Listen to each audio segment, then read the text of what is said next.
La dernière question de M. Branche à propos de la possibilité ou pas de faire des résolutions en Assemblée générale permet en quelque sorte d'introduire cette table ronde. On a beaucoup parlé de l'entreprise dans un premier temps. Madame Nota a évoqué la question du rapport du coup entre cette entreprise et les actionnaires. Est-ce que les propositions qui vont être faites vont changer la donne? Et donc cette première table ronde va être au sujet de la gouvernance d'entreprise et de l'engagement actionnarial. Permettez-moi très rapidement de vous présenter les participants de notre première table ronde. Donc, Madame Eliane Rouillet-Chevalier est administratrice indépendante de la société Legrand. Monsieur Harlan Zimmerman, j'espère que c'est bon, la traduction marche, fonctionne. Not really. Okay. I think you need to change channel. This is awkward. Est-ce que... Voilà, vous êtes channel 2. No, you should try just number 2. C'est bon, vous m'entendez? No. You continue. I'm going to say in English. Harlan Zimmerman est Managing Director. Est-ce que peut-être quelqu'un de la régie peut venir l'aider pour on avait testé juste avant, donc en principe c'est just 1 or 2. Donc, et Managing Director du fonds Cevian. Monsieur Jerry Kroll est le représentant de la société AIMA. Donc AIMA est Alternative Investment Management Association. Donc c'est une association qui représente énormément d'asset managers. Jean-Florent Rérol, Managing Director chez Moreau Sodali, conseiller en gouvernance d'entreprise. Et Frédéric Samama, tout à ma gauche, membre du comité exécutif d'Amundi. Canal 1. C'est bon? OK.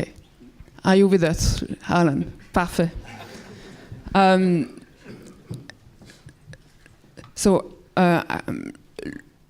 Donc, la question qui va être le centre des débats dans cette table ronde est se demander, dans le contexte actuel, quel regard portons-nous sur la gouvernance d'entreprise et quel regard, du coup, portons-nous sur l'engagement actionnarial?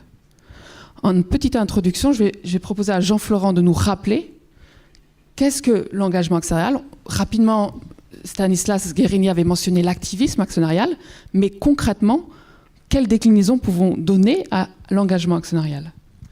Alors moi, je vous proposerais bien volontiers une définition assez large de l'engagement actionnarial, parce que finalement, les actionnaires ont beaucoup de possibilités pour essayer d'influencer ou de donner leur point de vue aux entreprises dans le cadre d'un échange. Parce que finalement, quand on parle d'engagement actionnarial, on parle beaucoup d'échange de points de vue. Il y a énormément de modalités. La première modalité, c'est bien sûr de partir et de céder ses actions. Et la voie de l'exit est évidemment la première technique. La deuxième, on a un petit peu parlé, c'est le vote dans les assemblées générales, la participation dans les assemblées générales. C'est un moment important dans la démocratie actionnariale qui permet aux investisseurs de s'exprimer.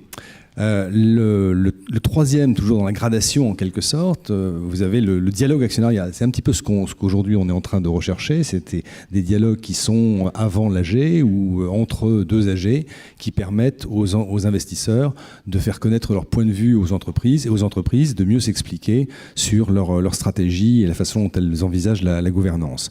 On peut aussi imaginer des investisseurs, et il y en a beaucoup, des activistes qui n'hésitent pas à communiquer, qui parlent, qui s'adressent au public à travers des communiqués, des conférences de presse, des sites internet, etc., pour expliquer qu'ils ne sont pas d'accord avec l'entreprise et qu'ils aimeraient qu'elle change de politique. On peut imaginer des résolutions. On a cité évidemment la difficulté qu'on pouvait avoir à déposer des résolutions en fonction du nombre, de l'importance de sa position dans l'entreprise. Et puis enfin, il y a un certain nombre d'investisseurs encore plus puissants qui peuvent déclencher des opérations et des offres publiques d'acquisition. Donc on a toute une série de gradations, toute une palette d'actions. Et je pense que quand on parle d'engagement actionnarial, c'est important à mon avis de les avoir en tête. Alors maintenant, ces formes, l'utilisation de ces formes va largement dépendre de la nature des actionnaires. Tout à l'heure, on a dit que les actionnaires étaient différents. Je crois que c'est très important de comprendre que derrière cette espèce de masse d'actionnaires, quelquefois on diabolise, en réalité, il se cache toute une série de stratégies. Il y a des stratégies, des actionnaires qui sont des actionnaires passifs, des actionnaires actifs, certains qui sont purement indiciels, certains travaillent sur la base de modèles quantitatifs, d'autres sont fondamentaux. Tout à l'heure, M. Guérini a parlé des actionnaires fondamentaux, effectivement ceux qui vont véritablement prendre des positions sur la base d'une analyse fondamentale de l'entreprise et qui vont s'inscrire dans le long terme. Donc il y a toute une série aussi d'investisseurs et tous n'ont pas besoin forcément de s'engager. Ceux qui aujourd'hui s'engagent le plus, c'est pas important à mon avis de le dire, c'est la première chose, ce sont les fonds qui sont plutôt des fonds passifs, ils ne peuvent pas sortir de leurs actions facilement. Donc s'ils veulent effectivement inciter les entreprises à travailler sur le long terme, parce qu'ils sont là pour l'avenir, vous l'avez dit, ils sont là pour l'éternité à la limite, c'est important qu'ils puissent aussi contribuer à cela. Et puis la deuxième catégorie d'investisseurs importants, c'est les fonds fondamentaux que vous avez cités, qui sont effectivement des fonds actifs qui cherchent avant tout à comprendre la stratégie de l'entreprise, son business model et sa gouvernance pour se positionner sur les 5 ou 10 ans qui viennent. Alors justement, Arlan, vous êtes le représentant du fonds Cevian, donc un fonds activiste important. Comment vous voyez déjà, ce que votre activité, comment présenteriez-vous votre activité et comment jugez-vous l'évolution de ce qu'on appelle le mouvement aux États-Unis du shareholder empowerment, c'est-à-dire l'engagement actionnarial, et on voit une grande évolution aux États-Unis. Comment elle se traduit en Europe?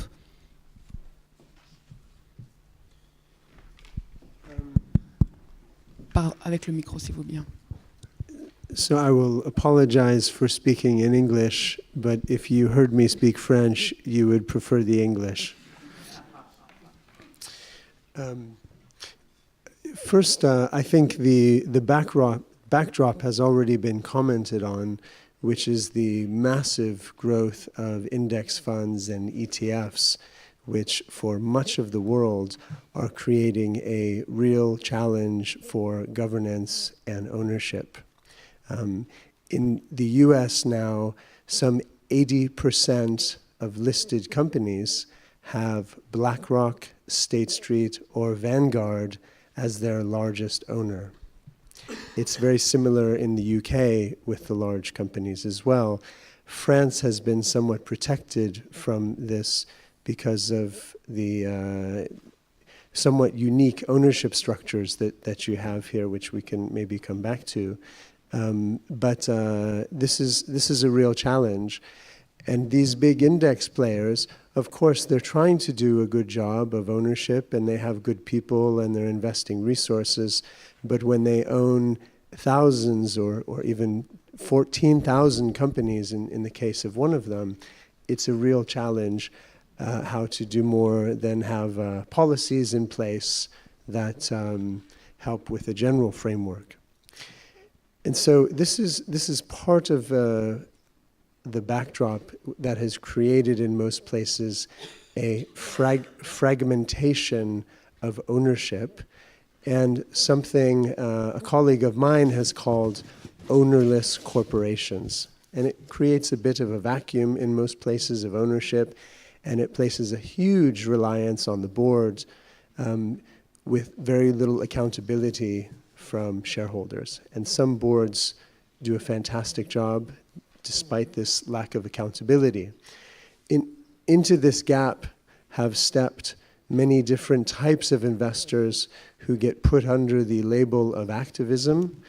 Some of them are very short-term and hostile, and some of them are a bit more like maybe professional investors or professional owners rather than what you would think of as an activist. And this is effectively our strategy.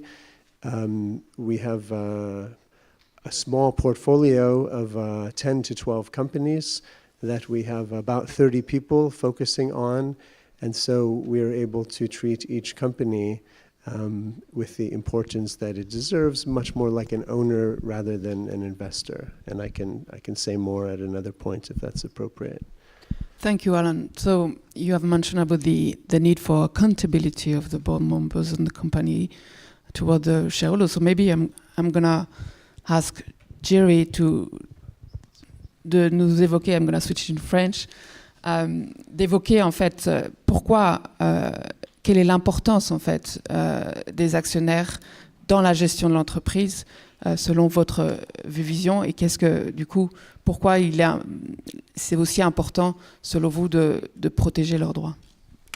D'abord, merci Sophie d'avoir monté cette conférence. C'est très important de parler de cet enjeu parce que l'enjeu est vraiment immense. Nous, en tant que représentants de gérants, des gérants alternatifs surtout, on s'est souvent posé la question quelle est l'importance des marchés des capitaux, quel est le rôle des marchés dans l'économie. Et on a fait beaucoup d'études et beaucoup de recherches là-dessus, et les résultats sont assez intéressants et surprenants. And now I'll switch to English, not to speak too slowly. The size of equity markets in particular is extremely important and is causal in driving higher economic growth. And what we found is that there's two big channels for why deep equity markets matter for economic growth. One, it's the best form of capital for long-term risky investment. Equity, it doesn't get better than that. And second, and this is why the discussion about corporate governance is extremely important, is that the way the equity market, and in particular the investors, exercise the oversight over the governance of the resources that are within the economy that are managed by the boards and the directors, leads to overall better performance. So the more of that oversight you have, the more of an active engagement by the shareholder there is, the better performance of those companies and the better performance of the economy. So I think that's extremely important to understand. That's why this discussion is crucial in trying to drive economic growth, both in France and in Europe in particular. That's why we are so supportive of relaunching the Capital Markets Union project in the EU, especially in the post-Brexit situation. The other important thing we found is that what also matters is not the size and the depth and breadth of capital markets, it's also the liquidity and the diversity of investor types. We've heard about the fact that there are many investors and many strategies. I think that one ought to be very smart and intelligent about thinking about what determines and drives the long-term performance of companies. Long-term performance of companies is not only driven by the existence and predominance of long-term investors. It's driven by that thing which is the market, where there is a lot of discussion, disagreement, and different actions taken. Whether it is short selling, whether it's activism, whether it's simply having a sort of a more thoughtful way of investing and longer term aspect or short term aspect, all those things are quite important and need to exist in a harmony. So when we talk about environmental concerns, oftentimes we tend to forget the fact that the diversity in the capital market is also something which is an environmental concern, and we ought to be very mindful when we think about policy and how we characterize what should be driving policy intervention. And so distinguishing and trying to identify between, say, the good behavior which we want to incentivize can sometimes be counterintuitive. And so I would just plead caution and say that long-term good performance of companies is not necessarily driven by having a homogeneous set of investors in the capital markets. Est-ce que peut-être vous pouvez réagir à la proposition de Stanislas Guerini d'interdire les prêts d'actionnaires juste avant les assemblées générales? Je suis un peu polémique là, mais... Thank you for putting me on the spot. I'll say again, I'll say this: I agree with Harlan in the sense that there is an issue of having, oversight and proper governance and accountability, and there are various mechanisms by which one can exercise those, and these can include somebody before an assembly general getting borrowing shares to be able to influence something. That's maybe one way of voicing and exercising that accountability. So I wouldn't necessarily say that as a whole that practice needs to be prohibited, and maybe we need to look at it and examine how that practice works. So what is also important is, okay, if we have the chain of investors who are éloignés de gouvernance de l'entreprise, if at the same time we create an objective for the company that also becomes more diffuse and not necessarily sharply in focus, not only do we have the missing owner, but we also have a manager with potentially a difficult purpose to understand or difficulty to understand what the true purpose is. So I don't want to critique the proposals from the report, but I would say that because it's difficult to judge ex ante what happens to companies, it's an empirical question. But I think we will need to understand and watch very carefully what happens to companies, because to protect companies from shareholders, I think can be a good thing, but sometimes can be a bad thing, and over long term can lead to underperformance and underpricing of those assets, which are protected. And we saw that in a number of jurisdictions where protections were introduced, which is all fine for the companies, but then they started to complain that their stock price was too low. Merci, Géry, d'avoir accepté de répondre. Du coup, à présent, je vais me tourner vers Frédéric Samama. Vous êtes représentant d'un très très gros asset manager en France, si ce n'est le plus gros. Justement, Géry vient d'évoquer le risque du missing owner. Donc, dans ce contexte où effectivement il y a de plus en plus d'actionnaires passifs, comment on peut en fait contrebalancer ce mouvement, et comment les asset managers ont su évoluer justement pour montrer qu'ils peuvent aussi prendre leur part sur les questions de gouvernance d'entreprise et d'engagement. C'est une bonne question. Et en effet, alors Amundi est le plus gros asset manager européen, donc on gère 1400 milliards d'euros. Ce matin, je voudrais apporter 3 éléments. Le premier, c'est qu'on observe un réveil ou une accélération de la mobilisation des investisseurs institutionnels vis-à-vis des entreprises, avec 2 exemples. Le deuxième, c'est que ces mêmes investisseurs ont de plus en plus de nouveaux outils, et des outils qui changent un peu les lignes d'opposition entre actifs et passifs. Et le troisième, c'est que les États utilisent aussi de plus en plus les investisseurs pour devenir le bras armé d'une volonté de modifier le comportement des entreprises. Et là aussi, avec 2 exemples. Alors les 2 premiers exemples, c'est sur l'engagement des corporates, enfin des investisseurs avec les corporates. Vous avez GPIF qui gère 1,4 trillion d'euros. Donc c'est le plus grand investisseur au monde. Depuis toujours, il refusait que ces asset managers utilisent les droits de vote. C'était unique, mais on avait interdiction d'exprimer une quelconque voix sur les actions que nous détenions. Désormais, c'est exactement l'inverse. C'est que GPIF sélectionne ces asset managers sur notamment un critère très fort qui est quelle est votre capacité à ouvrir un dialogue avec les entreprises dont vous êtes actionnaire à travers le monde. Et c'est un effet absolument colossal parce que tous les asset managers sont obligés de renforcer leurs activités d'engagement avec les corporates pour conserver les mandats qu'ils ont avec GPIF.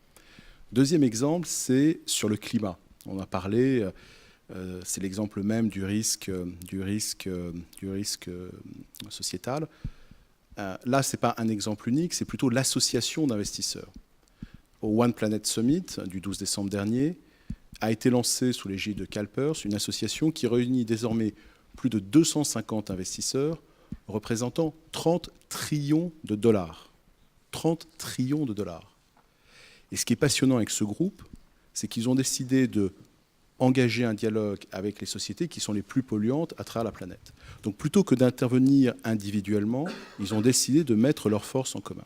Donc là, vous voyez qu'il y a un réveil des investisseurs. La seconde chose, pour aller vite, c'est les instruments financiers. On a tendance un peu à les oublier de temps en temps. Là, il y en a deux. Le premier, ce sont les green bonds. Les green bonds, c'est absolument pas... Vous avez tous entendu parler, le marché est en train d'exploser, on est à 200 milliards, la France a émis une green OAT, et ainsi de suite. Ce qui est passionnant, c'est que c'est l'occasion de mettre de l'engagement dans le fixed income. Jusqu'à présent, l'engagement, c'était uniquement sur les actions, mais désormais, il rentre dans le marché obligataire. Et de façon plus intéressante encore, l'indiciel. On a entendu ce matin l'opposition entre la gestion active et le passif, et on sait tous que le passif est en train d'exploser à travers le monde. C'est certainement l'avenir de la gestion tout court. Et bien là, il y a une petite révolution, et une révolution qui est née en Europe, et donc il faut qu'on en soit fier. Sous l'égide de deux fonds de pension, AP4, fonds de pension suédois, et FRR, fonds de pension français, nous avons inventé les indices low carbone. Ces indices, ils sont très simples. C'est vous prenez n'importe quel indice, et vous allez retirer dedans les sociétés qui sont les plus polluantes pour les remplacer par des sociétés qui sont plus vertueuses. Et vous allez le faire de façon dynamique, c'est-à-dire que tous les ans, vous allez réanalyser la situation de façon très concrète. Vous prenez 10 boîtes des utilities et vous retirez les 3 les plus polluantes. Mais l'année d'après, si l'une des 3 a fait des progrès et qu'elle est mieux par rapport à ses camarades, elle peut revenir dans le groupe des entreprises qui ont été sélectionnées. Et donc tout d'un coup, vous êtes en train de faire la forme la plus, puissante d'engagement, parce que ce n'est plus simplement du dialogue, mais ce sont les actions mêmes qui vont bouger, et qui vont bouger en fonction de la politique de l'entreprise. Et ces indices-là sont en train d'être repris à travers le monde. C'est que cette innovation européenne est désormais reprise par GPIF, donc au Japon, mais aussi par CalSTRS, par New York Common Retirement Fund, par HSBC Pension Fund, par Unilever Pension Fund. Donc une innovation financière liée à l'engagement et liée au climat, européenne, est en train de se propager à travers la planète. Et encore une fois, on parlait de soft power tout à l'heure. Là, c'est un exemple où l'Europe doit être fière d'avoir mis sur la table un instrument qui est repris à travers le monde. Dernière chose, rapidement, sur le lien entre les États et les investisseurs. Là, il y a 2 exemples au Japon. Le premier, vous savez que M. Abe a notamment 2 objectifs qui sont de réformer la gouvernance des entreprises et d'autre part d'avoir une meilleure parité homme-femme. Eh bien, dans ces 2 cas, il utilise les marchés financiers. Sur le premier, il y a quelques années, a été lancé un indice GPX 400 qui sélectionne les entreprises sur la base de leur bonne gouvernance ou non. Et c'est devenu The Shame Index. Autrement dit, si vous n'êtes pas dans cet indice, eh bien, honte à vous. Et donc, tout d'un coup, c'est une manière pour la force publique de mettre quelque chose sur la table qui, étant répliqué par les asset owners et les asset managers, crée la pression sur les investisseurs, sur les entreprises. Et de façon encore plus intéressante sur la parité homme-femme. M. Abe veut une meilleure représentation féminine dans les entreprises.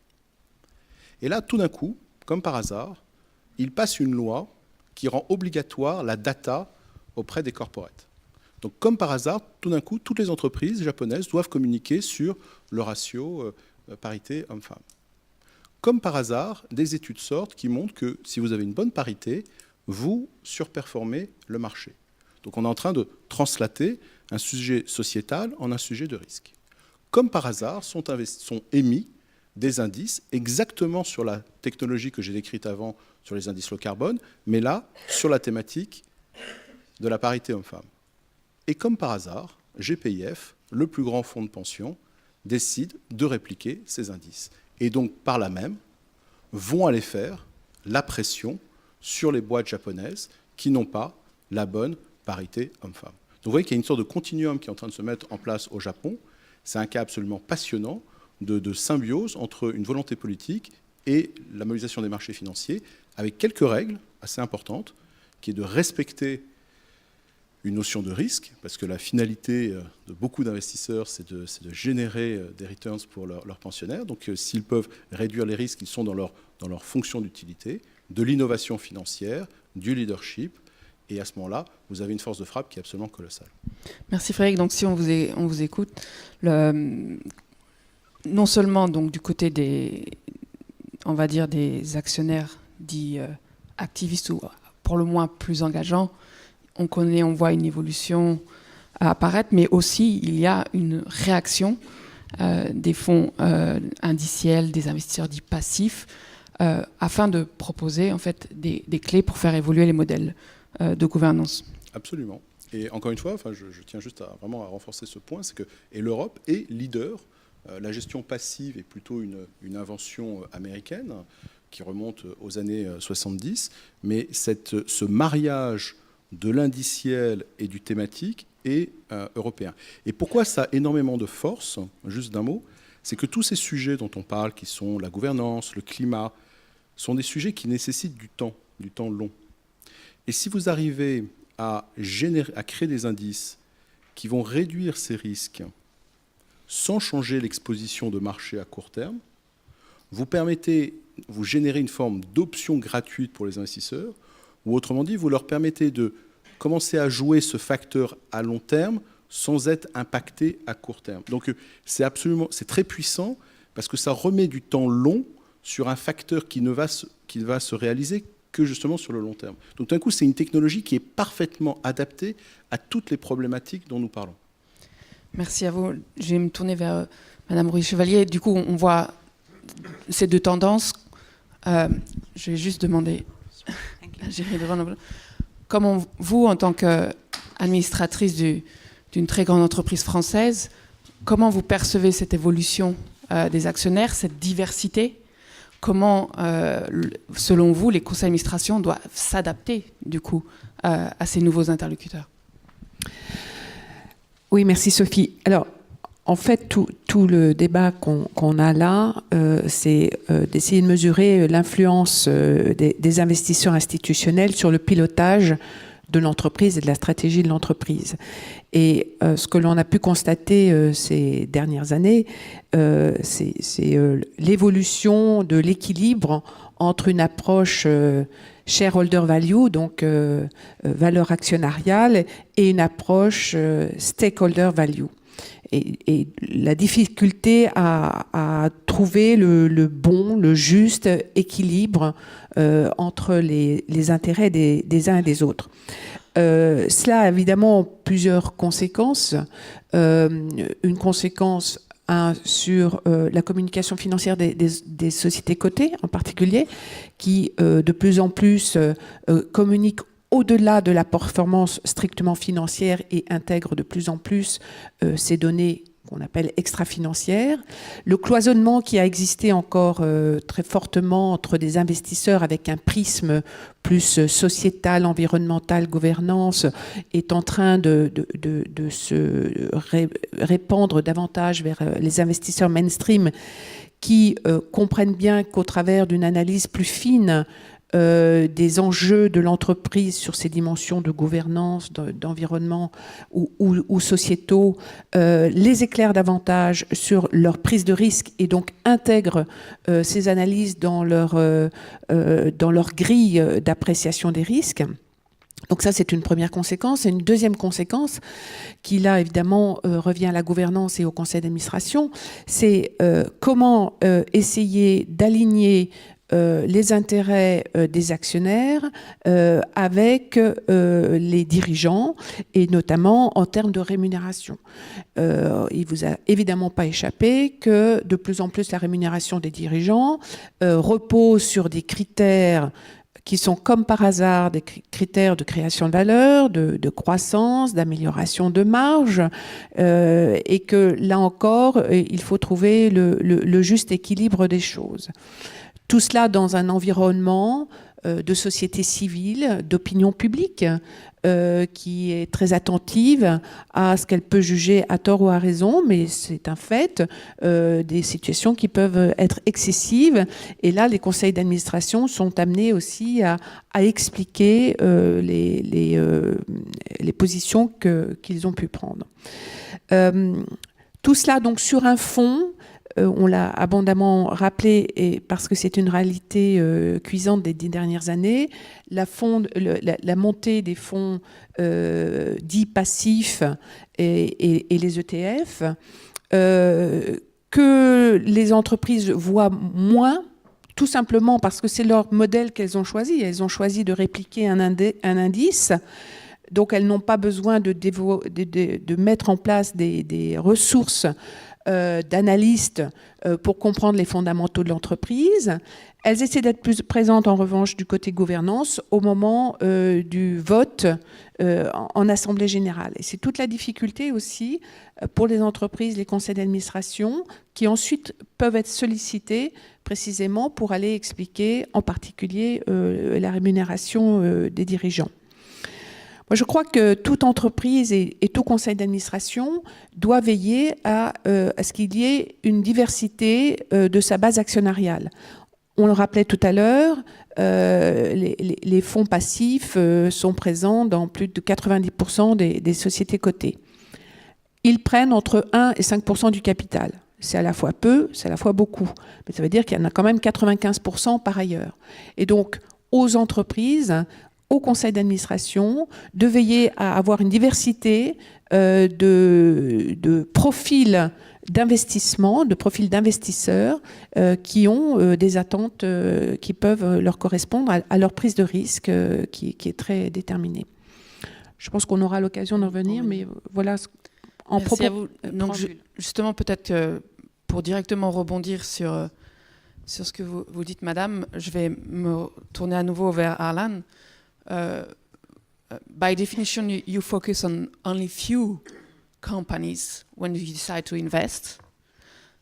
How do you manage to convince that your strategy is better than the strategy of the company? Because by definition, if you decide to engage, if you think that you have something to tell them and you would like to direct them in a way, and how do you proceed on what is the views about the corporate governance? If you can take the mic. So first off, I think there are a number of different scenarios. In some scenarios, the company is suffering from having a lack of long-term and engaged owners. And if you spoke to most CEOs, they would tell you in their shareholder base what they would like to have would be a few highly engaged long-term shareholders to support a long-term strategy. And many companies don't have that sort of shareholder base. And this can make it very difficult for companies to do what's right in the long term because the pressures from the capital markets to produce in the short term are immense. And so sometimes the role of someone like us, and it's important, we don't short or we don't hedge, we don't use leverage, we just buy usually 5 to 20% of companies. The role sometimes can be like an anchor investor, which many of your French companies have, often family groups, which can, and so where companies are lacking that and suffering from the lack of ownership, effectively, we play the role working very closely with the board and management and often joining the boards ourselves to more empower the company than anything else. In other cases, perhaps the company has embarked on a strategy of which is primarily oriented, say, to growth, but actually has lowered the competitive position of the company. And in an open economy, in sectors that are competitive, if you take a French industrial company, there will probably be competing with a Chinese company, an American company, and maybe a German or Swedish company. Of course, if that company isn't competing effectively over time, then all the stakeholders are going to suffer. And so, by the way, one point is that I think in the long term, the interests of stakeholders are all very much aligned in an open and competitive economy, in that the companies must be effective and like Legrand, and in securing their long-term roles. So sometimes, though the companies stray, it's often we see that they seek growth. They go into areas where they don't actually have competitive advantages. They lower the profitability and the competitive position and the strength of the company, because there are a lot of incentives for everyone to continue to seek growth. And so what we do is we focus all our resources on usually 2 new companies a year, and we fly around the world and we meet 100, 150 different people at the company, competitors, customers, suppliers, union members, regulators, to really try and get a long-term picture of the company, sort of like happens in private equity with private companies. But in listed companies, this isn't happening very often. And we should say that even if you take an excellent person with an excellent background and you put them in a board of directors, which is meeting maybe 10 times a year, plus some committee meetings, they have a very difficult job, because they are usually have a lot of other things that they're focused on, and there's a limited amount of time that they can spend. And much of the information that they're getting is coming from the company. And so what we're doing is coming and trying to act really as a tool for the board to give them some other insights from this sort of work, and then have a good fact-based, constructive dialogue about changes to the strategy that might improve the long-term competitive position of the company. Do you see many differences in the way that the board of directors reacts to what you present? For instance, if you compare France with the UK, with Sweden, where you are heavily involved, but also Germany? Absolutely. Each country has different traditions, different formal rules, different informal rules. But actually here you have a lot of, in a way, activist shareholders, which are the big family groups that are playing the role of owners in many companies. And just like there are good activists and bad activists, I guess you might say there are some family groups that are better or worse at this sort of thing. But actually having not... We started our firm back in 2003, and we never wanted to look in France because we figured that it would be too difficult. When we began to look, too difficult because of more the influence reasons that we're talking about. Not, of course, there are great companies here and great people and managers and board members, but when we looked, we saw actually there's so many positive things here, and it's not a good place for people who want to go in and chop up the company and just take the money out, and it should not be a good place. And in my personal view, no place should be a good place for that sort of activity.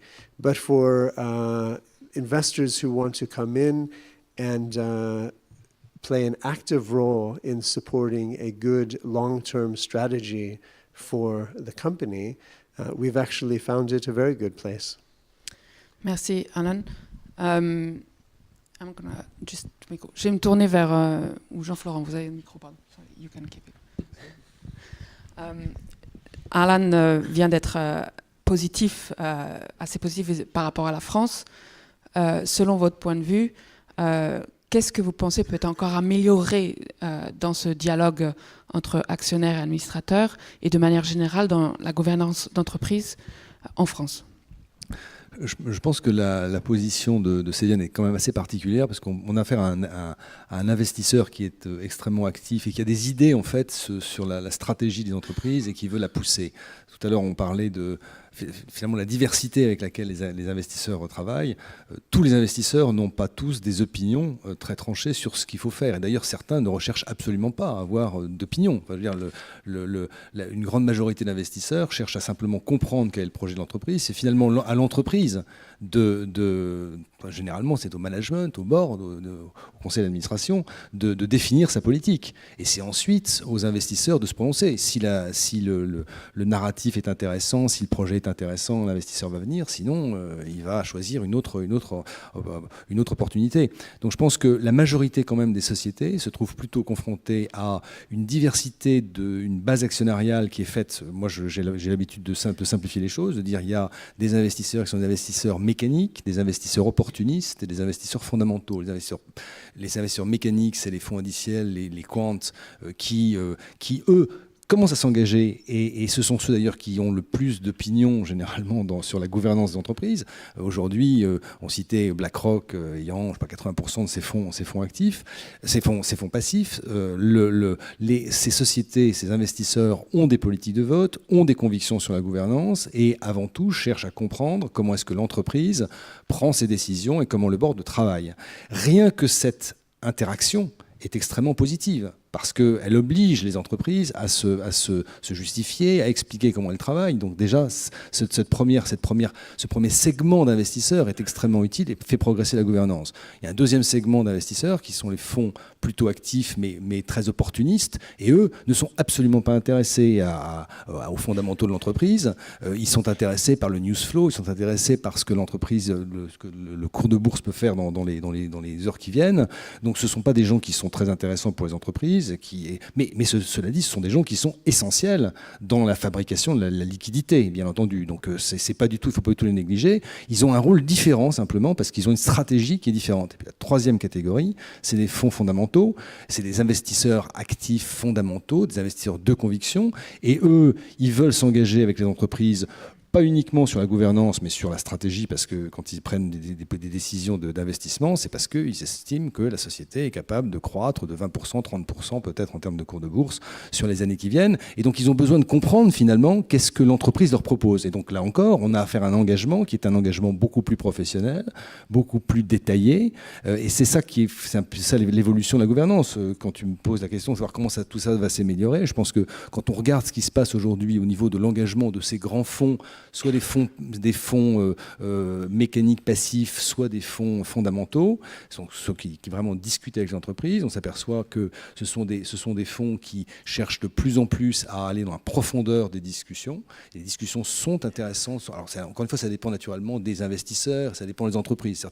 Certains investisseurs sont plus sophistiqués que d'autres, les entreprises sont plus ouvertes que d'autres, donc il y a une espèce de très grande diversité. Mais si on essaye de se projeter, d'avoir le future state le plus intéressant, c'est une entreprise qui va être capable d'engager un dialogue en présentant des administrateurs, parce que fondamentalement, les investisseurs souhaitent rencontrer des administrateurs, comprendre comment un conseil fonctionne. Il veut s'engager sur des éléments qui sont des éléments de gouvernance, des éléments de stratégie, comprendre le business model, comprendre ce qui fonde la vision de l'entreprise. Et puis, ils veulent également, et je pense que ça n'était pendant très longtemps la tarte à la crème, hein, mais il faut absolument qu'on arrive à en sortir, c'est comment est-ce qu'on arrive à lier les éléments non financiers qui sont absolument essentiels pour la compréhension de la stratégie future de l'entreprise avec la performance financière.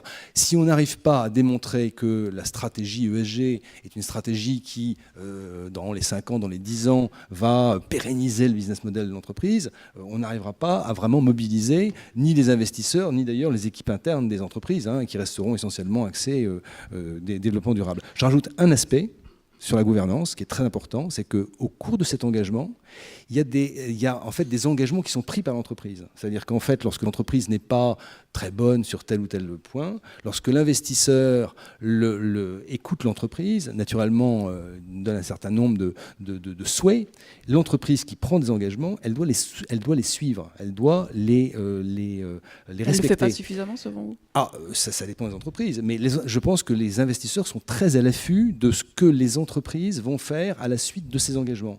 Et donc il y a une espèce de boucle vertueuse intéressante. Alors évidemment, ça prend du temps, hein, au fur et à mesure des années, mais je pense que c'est vraiment un aspect extrêmement impactant pour la gouvernance future des entreprises.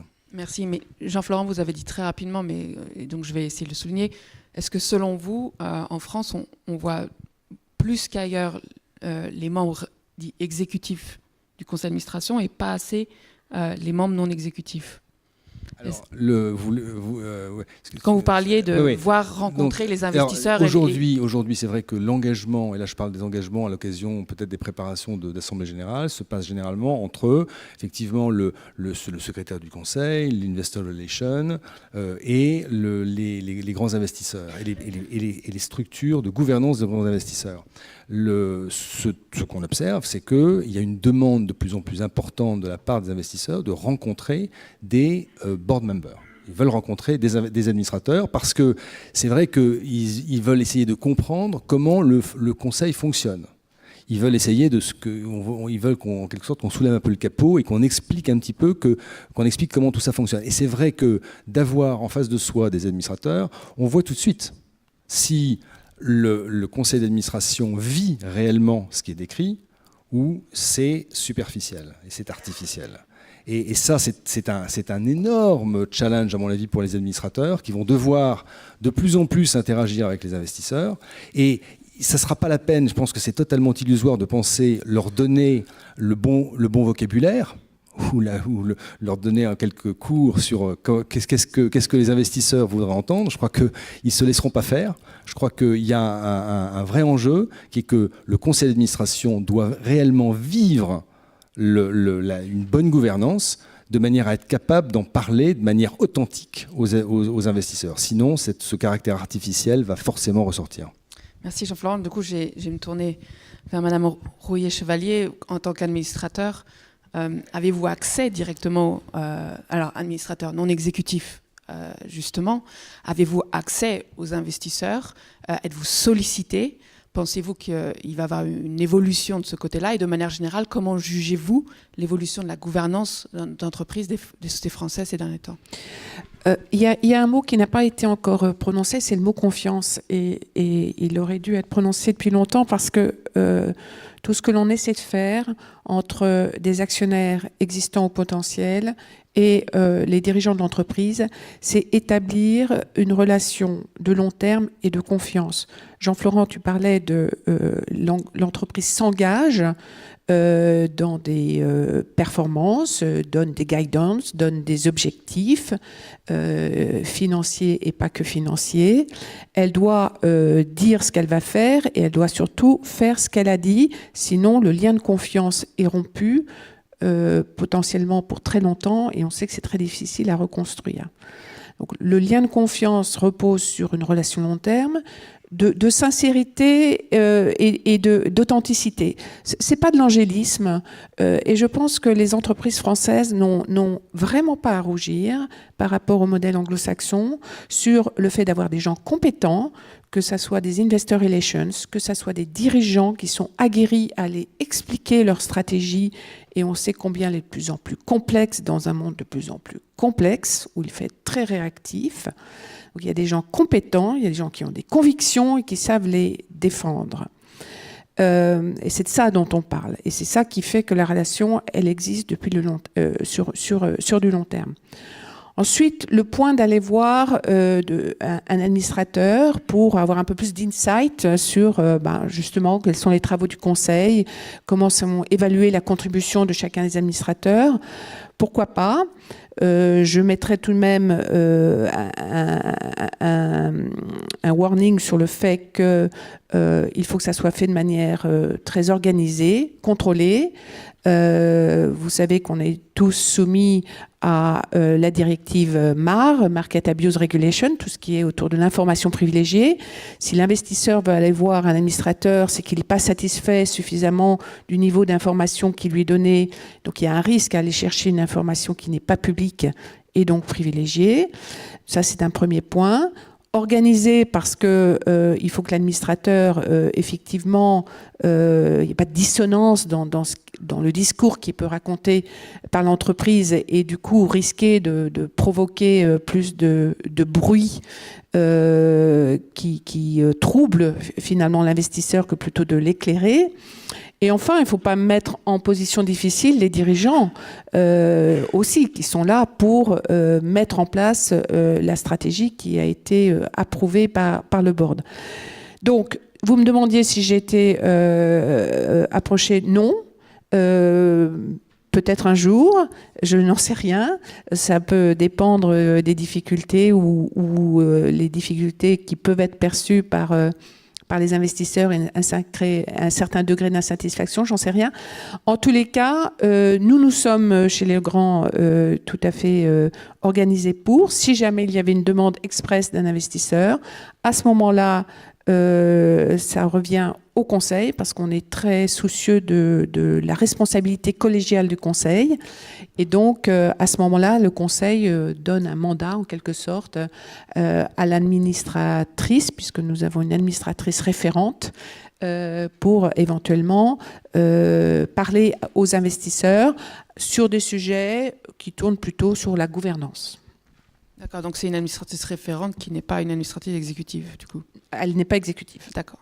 Je vais me tourner à présent vers Géry. Comment vous évaluez, du coup, vous, la gouvernance, les relations entre actionnaires et dirigeants en France, mais aussi ailleurs en Europe? Comment ça a évolué? Et par-delà, du coup, comment est vos sentiments par rapport à la régulation qui peut venir empêcher les actionnaires de pouvoir exprimer leur vote? Et j'aurais voulu que vous reveniez sur votre position par rapport à oui ou non, est-ce on doit discriminer en quelque sorte les actionnaires dits de long terme ou de court terme et donc attribuer à certains plus de droits qu'à d'autres? Thank you. I think the change has been profound, and again, it's got to do with the changing investor base and the desire to, both by the investors and also by public bodies, and the shareholder rights directive that's to be implemented in the next year or so is a good example of that, to get a more engaged shareholder base, coupled with effectively the success as well of firms like Cevian and many others who have shown time and again that they are capable of unlocking value within the companies with whom they engaged. And so, I think it's something that's here to stay. I would say the active or engaged investor or an activist investor is almost plays a sort of a public function in the market. And I think if you look at the data that's out there, it does not correspond to the perception. We've observed that there's a sort of big heuristic and negativity bias in reporting the actions of activist investors, whilst the majority of engagement is constructive, positive, and results in some kind of an agreement or a compromise or, let's say, an agreed course of action by the shareholders and the leadership of the companies. What you see in the media is overt reporting of anything that's more conflictual. So one gets a totally different impression of what is actually happening in the market, and also creates a slightly different sense among the leadership of companies about who these activist investors are and how one ought to engage, and oftentimes leads to certain mistakes being made. So I would say most companies are now in Europe starting to get much more prepared for an era where all investors are being urged by law to engage and to really try to understand what the long-term strategy of a company is and have a very robust dialogue about this and report about this publicly to their end investors. So that evolution is here to stay. It's been preceded by a market development where we saw the rise of activism and activist campaigns in Europe that's come from the US, and again we believe it's a good thing. And I would again caution against that sort of discrimination of who is the longer term and who is the shorter term. Sometimes when you go to a doctor, you don't get angry at your doctor for only spending half an hour with you if he does the right thing and if he helps you, gives you the right medicine and the good prescription. You don't say, hey, you didn't come with me and stay over the weekend. You're happy for that, and some strategies are there and they're extremely useful, and I think that's why you ought to treat shareholders fairly. That's why you ought to have one chair, one vote, and if you do try to do something like the Loi Flange, where you privilege longer-term investors, at least make it so that all longer-term investors who are true investors and beneficial owners and not necessarily registered owners can benefit from those rights. So I think Sur les droits de vote double, juste pour pas préciser, double voting rights. yeah, so this is something we are arguing for, that if you do privilege a share class, which we don't necessarily agree with, but at least make it so that all type of investor can benefit from such privileges, and not necessarily let's say your domestic investor, that may make it easier for them to benefit from that particular change in the law. But overall, again, some things that we observe in complex systems, they are emergent results of behaviors that are oftentimes counterintuitive, and that's what we need to be mindful of. That's the simple message I can say. And creating monoculture oftentimes leads to instability of the system over long term.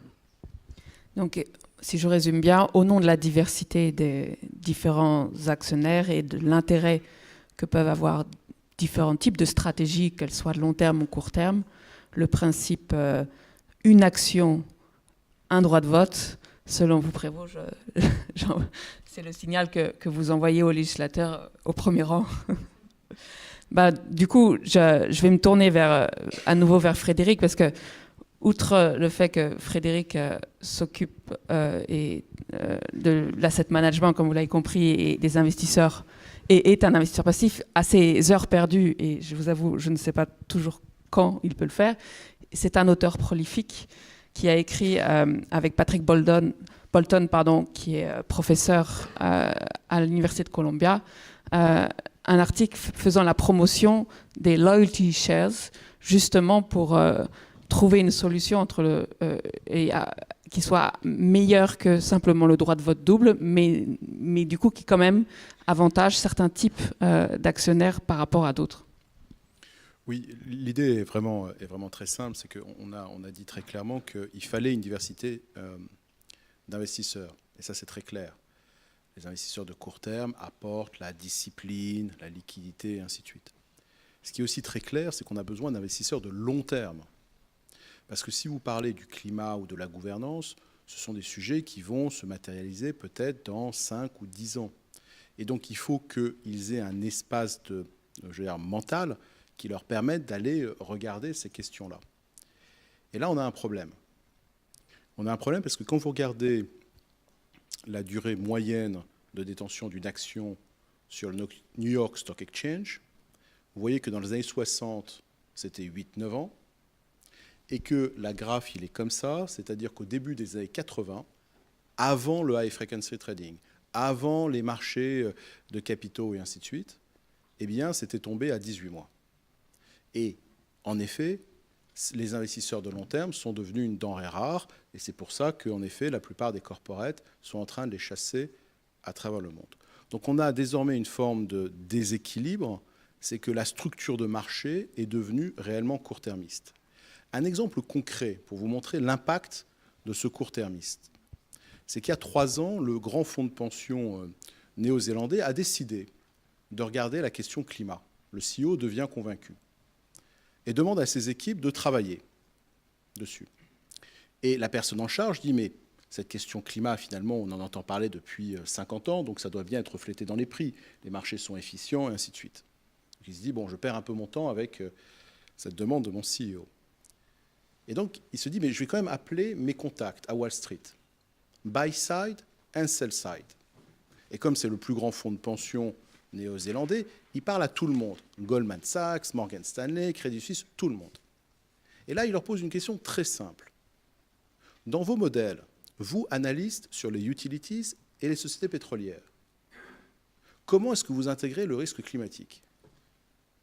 Réponse de 100% de ces contacts, nulle part. Ça n'existe pas. Il y a 3 ans, vous demandiez à une agence de rating comment est-ce qu'elle intègre le risque climatique. Elle vous disait, est-ce que ça va créer une faillite d'une entreprise d'ici 4 ans? Non. Donc on n'en tient pas compte. Donc c'est totalement binaire. Donc ce que j'essaie de dire là, c'est que le fait qu'il n'y ait pas de temps long fait qu'il y a un manque d'attention sur la plupart des sujets dont nous parlons. Donc il faut trouver des mécanismes pour remettre du temps long.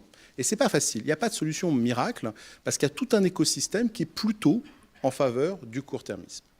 Le système de rémunération, les stock options et ainsi de suite. Ce n'est pas un problème simple. Donc en effet, on a exhumé une vieille idée qui avait été mise en place par Michelin en 91. Vous voyez que Michelin, au cours des décennies, tient un leadership sur toutes ces questions-là, puisque en 91, ils avaient mis en place ce qu'ils avaient appelé en effet les loyalty shares. Le mécanisme est assez simple, c'est de dire que quiconque achète et détient des actions ne reçoit pas, non pas un droit de vote double, mais va recevoir un bon de souscription qui va lui permettre de bénéficier de la hausse attendue de l'action. Et ce faisant, vous créez une forme d'alignement d'intérêts entre les actionnaires de long terme, tous, on ne peut pas faire de distinction entre l'actif et le passif, et les dirigeants de la société qui, pour la plupart du temps, ont ces formes de rémunération.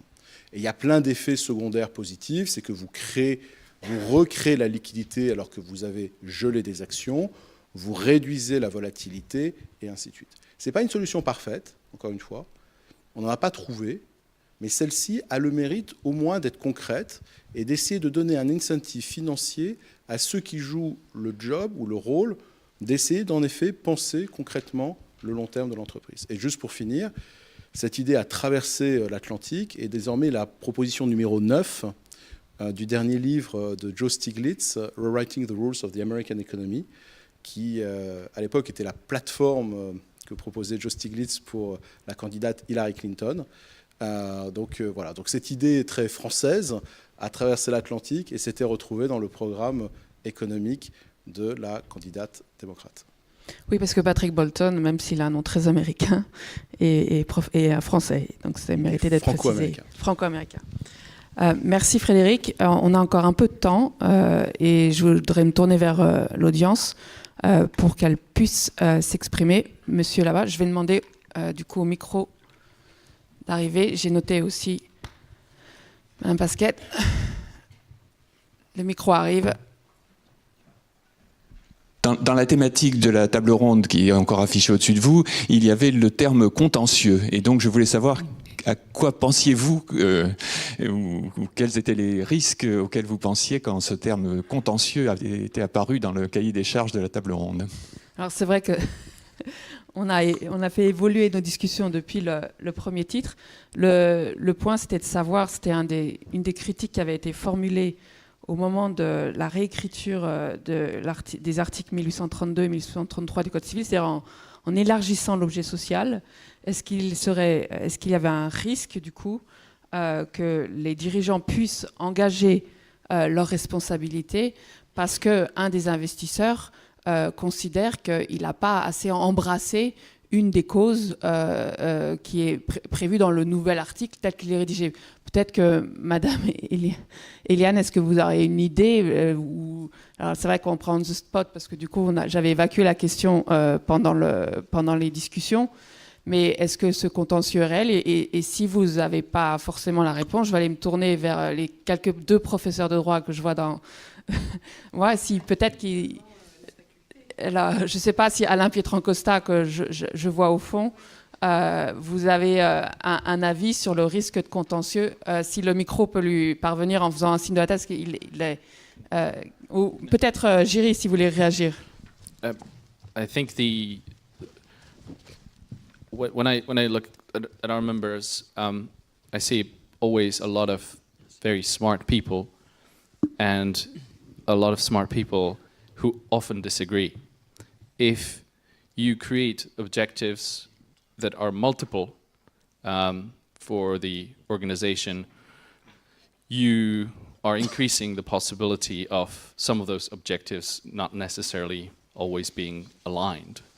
And I think at the same time, when you incite shareholders to become active, you are potentially going to have a much more of a discussion about, do we plant the trees to reduce our carbon footprint, or do we spend the money in a different manner? We invest in the technology, or that's something that we'll have to observe and look at in terms of how the system is put in place.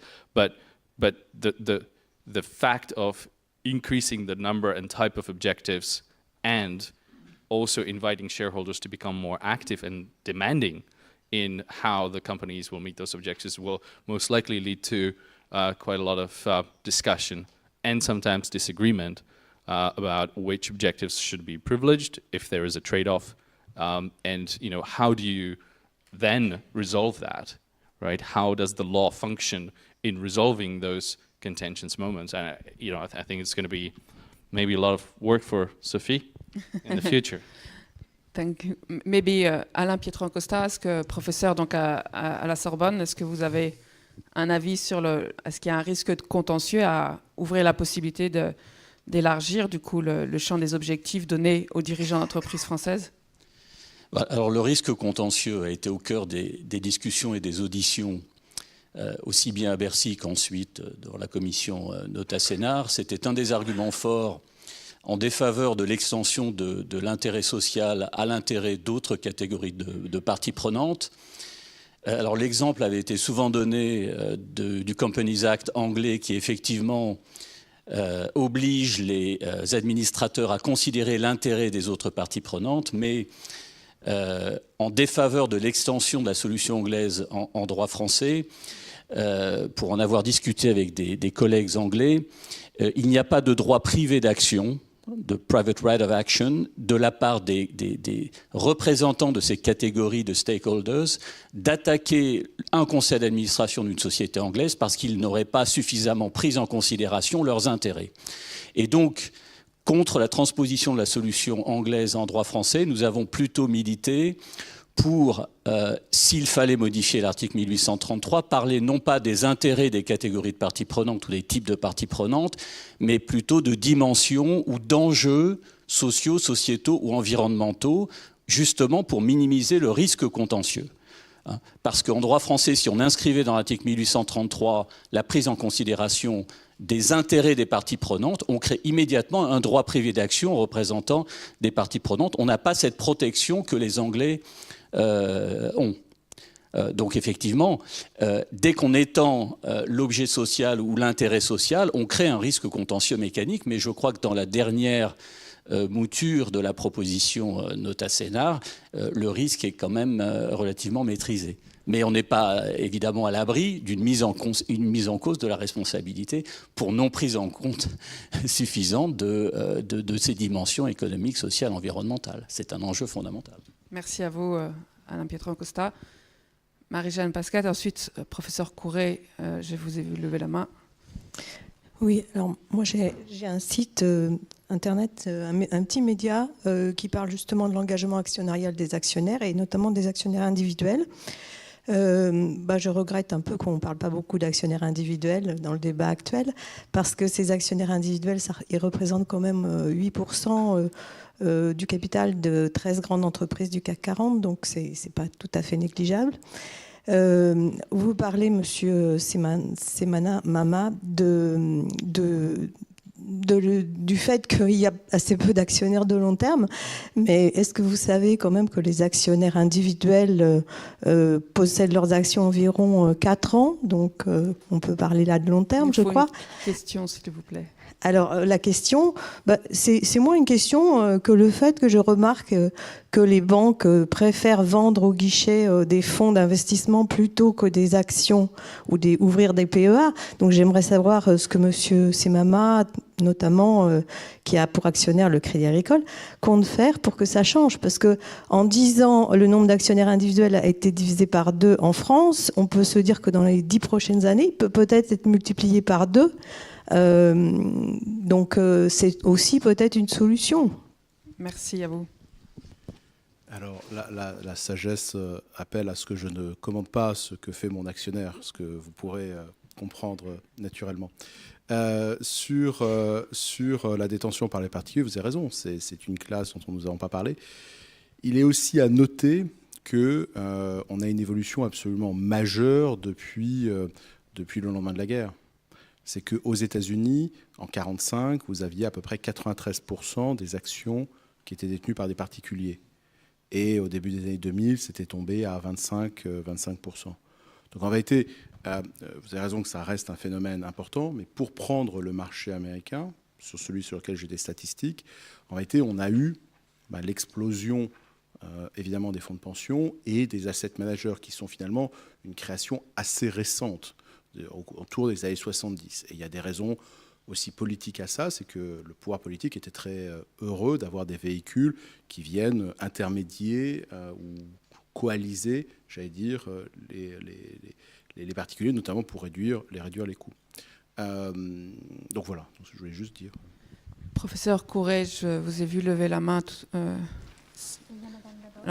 Alors, d'accord, madame d'abord. Ok, pardon.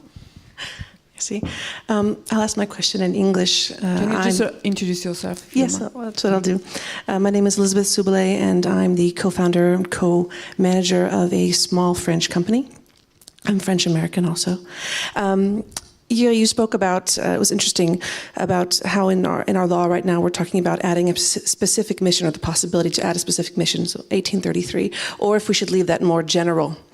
And then you, Mr. Reroll, you talked about also the importance of investors getting under the hood of the company and understanding the mission and the actions. And you spoke about, Madame Brouillet, the difference between, or the importance of saying what you do and doing what you say. My question is then, does it have actually any importance, finally, to spend a lot of time writing the specific mission of the company, or is it more important to focus on evaluating the company's actions? And if so, what are the best tools that we have available to us today, and what do you use, which are comparable, measurable between companies to evaluate their actions? Maybe we can ask an investor to answer the question. So, Harlan, how do you assess the action of the company?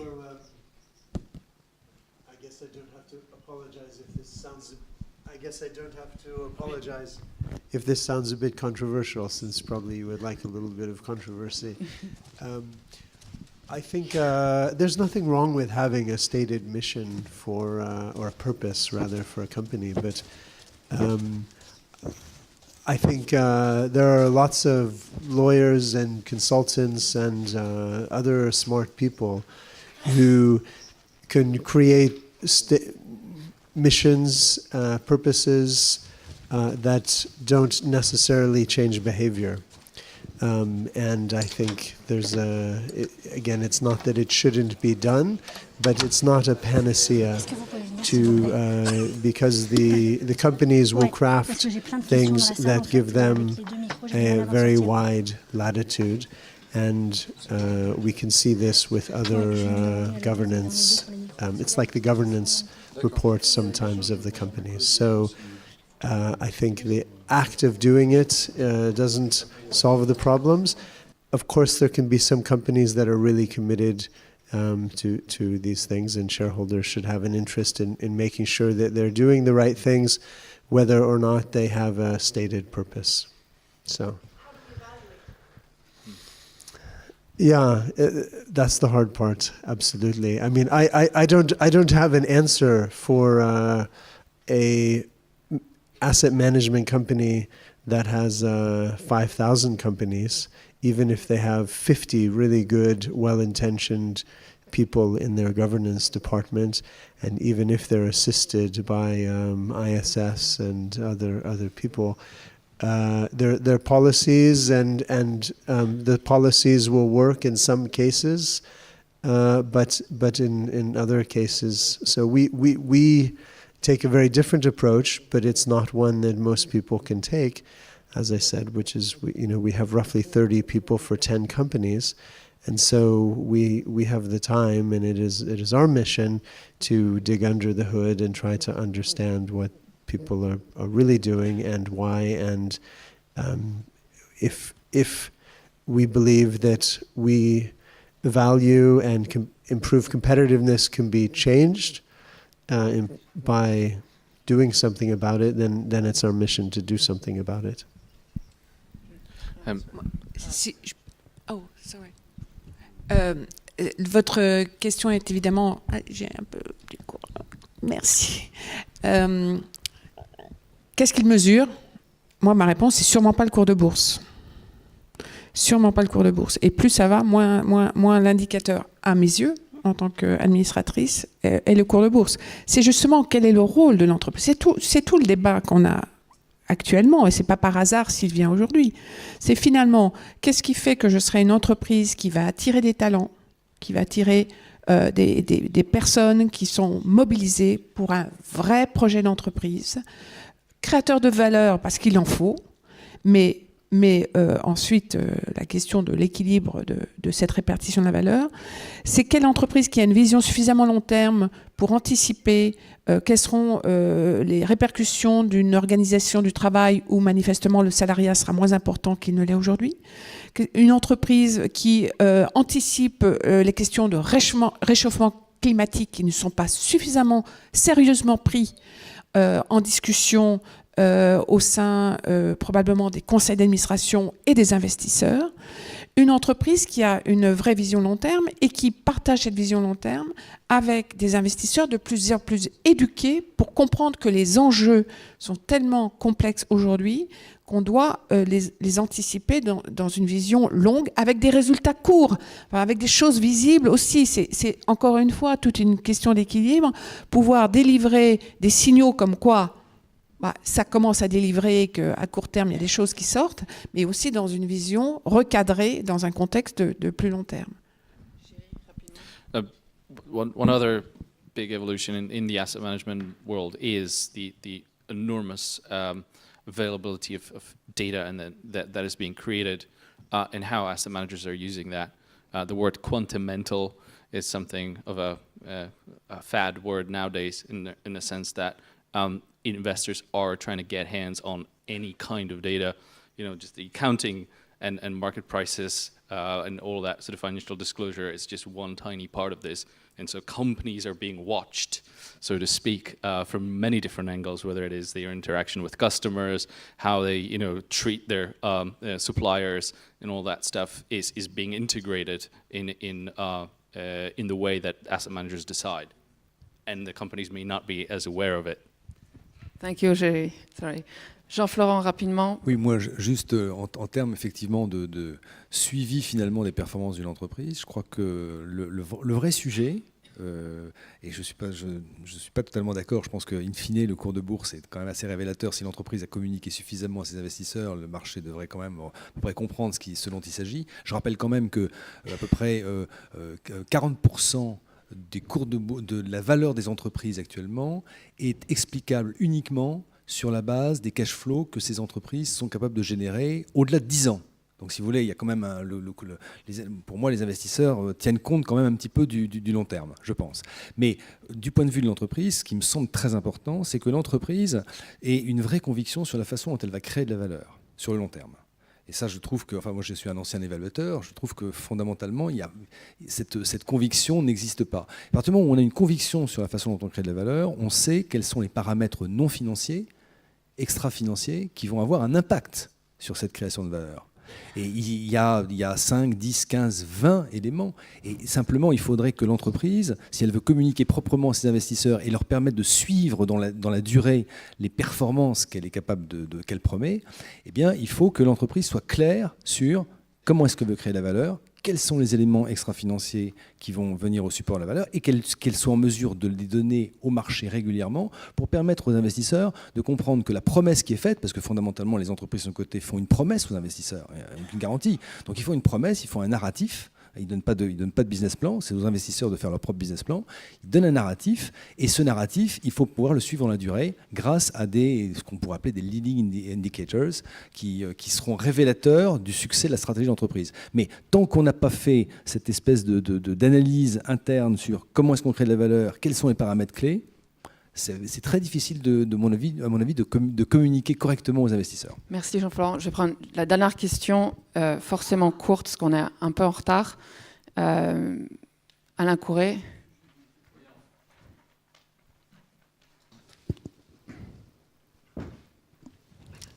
Voilà. En fait, ce sont des remarques, tout simplement, mais rassurez-vous, ça va aller très très vite.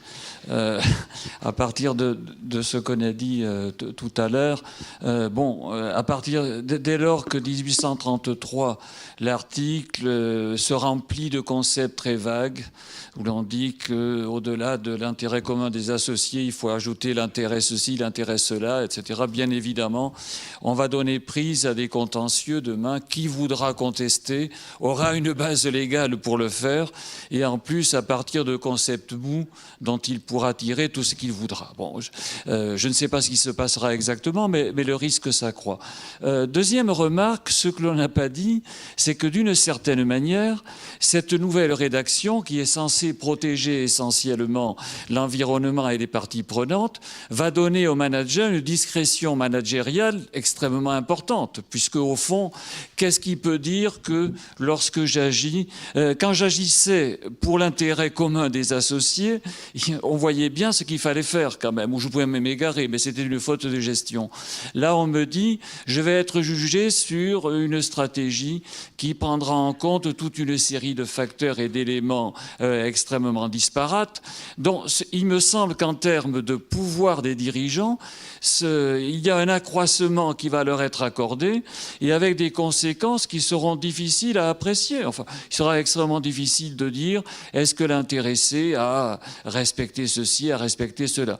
Donc je pense que tout ceci risque de déboucher surtout sur une plus grande liberté pour les dirigeants, alors assortie ou non d'une éventuelle responsabilité.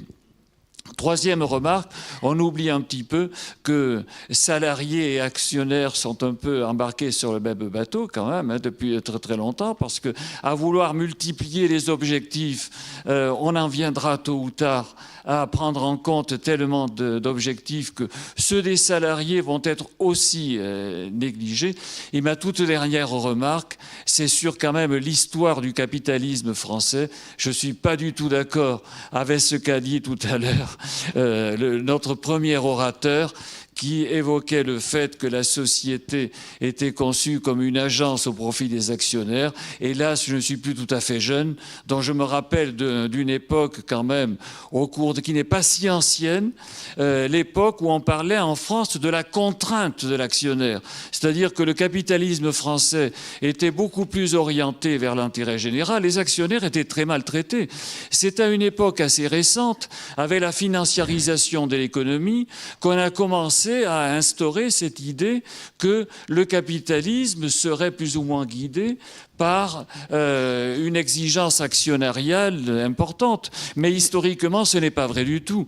Historiquement, le droit des sociétés et les comportements sociétaires étaient plutôt dictés par une vision de l'intérêt général. Dans ce dont on parle aujourd'hui, c'est un peu un retour avec des données nouvelles, bien évidemment. Mais je ne crois pas un instant que l'on soit passé d'un modèle capitalistique épouvantable pour lequel seul l'intérêt des actionnaires était dominant à quelque chose qui serait très différent. Ce n'est pas l'histoire, à mon avis. Est-ce que je ne sais pas si un intervenant rapidement, on va clore parce qu'effectivement on a un peu de retard. Ça va être l'heure de la pause. Il y a une pause rapide.